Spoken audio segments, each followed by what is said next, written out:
Halo, perkenalkan nama saya Benedict Jordi dengan NIM 18104166673. Saya dari kelas Manajemen Pagi A3. Di video kali ini saya akan membahas mengenai jawaban saya tentang soal dari mata kuliah Perilaku Konsumen dengan dosen pengampu Bapak Adi Mursalin, Sarjana Ekonomi Magister Manajemen. Di mana Bapak memberi dua artikel. Artikel pertama dengan pertanyaan apa judul dari artikel tersebut. Artikel tersebut berjudul Impact of Social Media on Buying Behavior of Consumer with Special Reference to Mumbai Youth. Siapa penulis dari artikel pertama atau dari artikel tersebut? Di artikel tersebut tidak dicantumkan nama atau siapa penulisnya. Selanjutnya, apa saja yang dibahas dalam artikel tersebut? Artikel tersebut membahas tentang efek dari penggunaan sosial media terhadap sikap perilaku manusia. Selanjutnya, the question number 1. Do you use social media? Yes, I use social media. You use social media for? I use social media to get information, get friends, communication with others, and share my daily activity life. The question number 3, type of social media you use.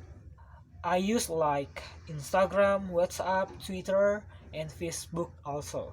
Next, the question number 4, do you pay attention to advertisement on social media website? Yes, sometimes, because they are advertisement interesting to see, like a store, tourism spot, and anything like that. And next, the question number 5, do you trust social media? I trust that, but I choose to trust from original account. And next, the question number 6, social media influence your buying decision. Yes, because there we can see response from other consumer regarding the same product that we are going to buy. The question number 7, what is your preferred source of information for your buying decision? Information of original account or website, review from customer, and testimony also. The question number 8, do you feel social media helps in your buying decision? Yes, I think very helping me. The question number 9, according to you, what is the role of social media in promoting product? It plays a big role because there are so many social media users. With us promoting using social media, we have the opportunity to get many consumer. Selanjutnya, apa kesimpulan dari artikel tersebut? Motif penelitian ini dipicu oleh minat pribadi tentang bagaimana perilaku konsumen telah berubah di era digital, khususnya dengan media sosial. Jumlah informasi yang tersedia bagi kami meningkat setiap harinya. Akibatnya, kami sangat terpapar dan mencapai berbagai aspek informasi melalui media sosial yang tersedia bagi kami di internet. Aksesibilitas dan transparansi yang ditawarkan media sosial telah menyebabkan perubahan dalam cara konsumen memposisikan diri mereka di pasar saat ini, di mana tidak dapat dihindari dan perlu bagi perusahaan untuk melengkapi dengan pola pikir pemasaran yang baru. Inti dari penelitian ini adalah untuk menjelaskan mengapa, kapan, dan bagaimana media sosial berdampak pada proses pengambilan keputusan konsumen, baik dalam teori maupun dalam prakteknya. Ada banyak sekali laporan yang berkaitan dengan pemasaran media sosial, yang terutama ditujukan untuk membantu bisnis mendapatkan keuntungan dari tren pemasaran. Seringkali bisnis berasumsi bahwa mereka berada di jalur yang benar di era pemasaran baru. Misalnya melibatkan pelanggan dengan membuat halaman Facebook, Pada kenyataannya, pelanggan mungkin tidak memiliki gambaran yang sama seperti yang dimiliki bisnis. Selanjutnya, media sosial dianggap sebagai alat yang ampuh untuk mendapatkan informasi yang relevan. Sedangkan media massa menciptakan kesadaran akan diskon atau promosi tertentu. Secara teori, keterpaparan informasi melalui media massa dianggap sebagai proses pasif karena individu diekspos dan menerima informasi secara tidak sadar. Namun, ketika konsumen mencari informasi secara inisiatif, itu dianggap sebagai proses yang aktif. Dalam temuan penelitian itu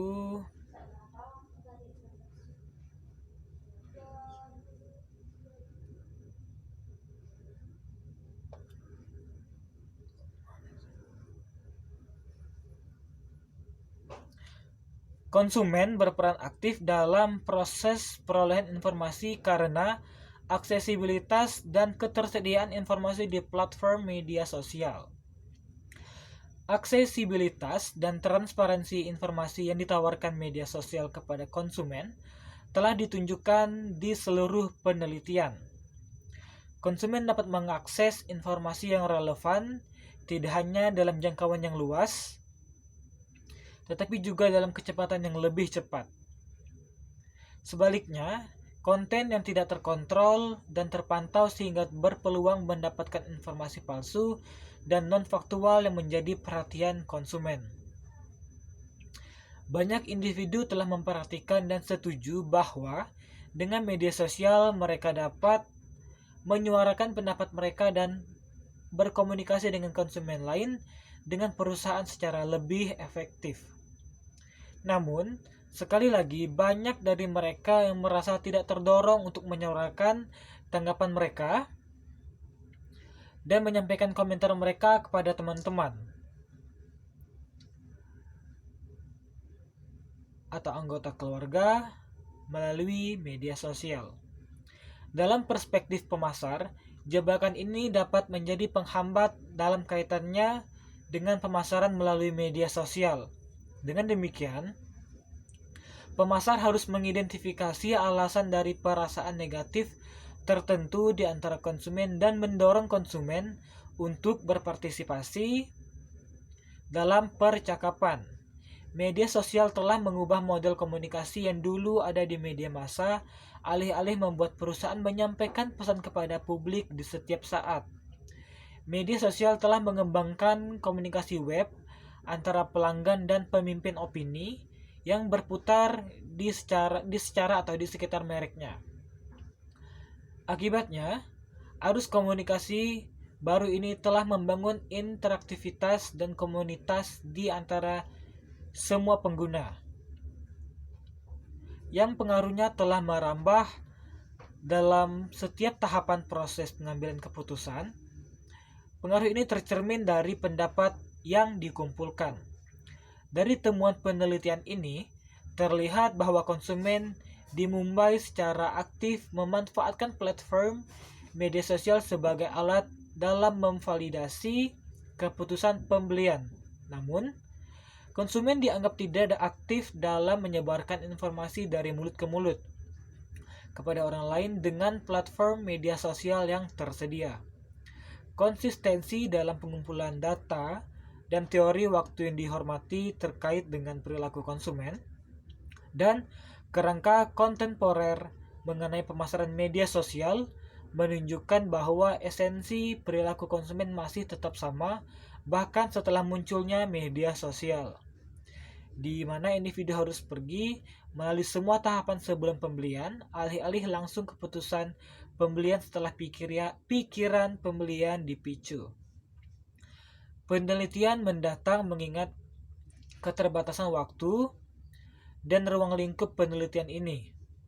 Banyak teori yang berkaitan dengan subjek yang dibahas, namun dalam perspektif yang agak umum sehingga dapat memberikan gambaran yang besar bagi pembacanya. Sekian jawaban untuk artikel 1. Kita lanjut ke artikel yang kedua. artikel yang kedua, yaitu jelaskan sejarah dan perkembangan perilaku konsumen.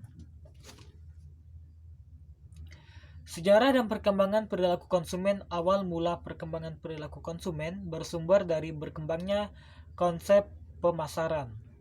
Menurut Schiffman dan Canuck pada tahun 50-an, sejumlah pasar mulai menyadari bahwa mereka dapat menjual lebih banyak barang dengan mudah jika mereka memproduksi barang yang sudah mereka kenali. Kemudian, strategi pemasaran mulai berkembang dengan melakukan riset terlebih dahulu bahwa produk tersebut memang benar-benar dibutuhkan konsumen. Filsafat pemasaran yang berorientasi pada konsumen dikenal sebagai konsep pemasaran. Kemudian, tersebarlah konsep pemasaran oleh kalangan pebisnis Amerika yang memberikan dorongan ke studi perilaku konsumen. Berdasarkan pendapat Robert, Battle dan Gnett, Gardner dan Garrett atau Nugroho Setiadi, perilaku konsumen bermula sebagai berikut yang akan saya sebutkan. Pertama, periode 1900 sampai 1910, masa penemuan teori ilmu perilaku konsumen. Periode 1910 sampai 1920, penyusunan berbagai konsep perilaku konsumen dari berbagai pakar. Periode 1920 sampai 1930, semua konsep dari berbagai pendapat disatukan dan ditarik benang merahnya. Periode 1930 dan sampai 1940, konsep yang mudah disatukan mengalami perkembangan. Periode 1940 sampai 1950, konsep perilaku konsumen diuji kebenarannya. Dan periode 1950 sampai 1960, hasil dari pengujian ilmu perilaku konsumen dikembangkan lagi. Menurut Nugroho Setiadi, banyak konsep pemasaran yang semuanya bertitik pada dua aksioma. Aksioma yang pertama membahas bahwa pemasaran merupakan suatu aktivitas ekonomi yang mengalami perkembangan pada pertukaran nilai. Sedangkan aksioma kedua membahas segala sesuatu yang dilakukan yang melakukan aktivitas dan program pemasaran adalah pemasaran. Perubahan aksioma tersebut menyebabkan munculnya beberapa aliran pemasaran dan sepakat bahwa konsep pemasaran adalah pertukaran atau exchange. Alasan terjadinya pertukaran aliran adalah untuk memuaskan kebutuhan konsumen.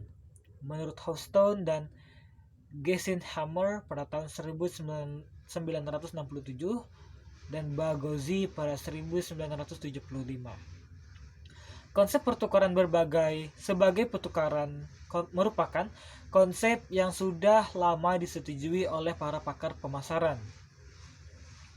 Adalah adanya pertukaran dari satu pihak dengan pihak lain, baik pertukaran yang sifatnya terbatas atau terjadi dua pihak saja, yaitu pembeli dan penjual, maupun pertukaran yang bersifat luas dan kompleks atau melibatkan lebih dari dua pihak, seperti adanya media lain atau iklan. Sekian jawaban saya mengenai dua artikel yang dikirim oleh Bapak tentang mata kuliah perilaku konsumen. Sekian jawaban dari saya. Mohon maaf apabila ada kata-kata yang kurang berkenan dan jawaban yang belum memuaskan. Saya ucapkan terima kasih dan sampai jumpa.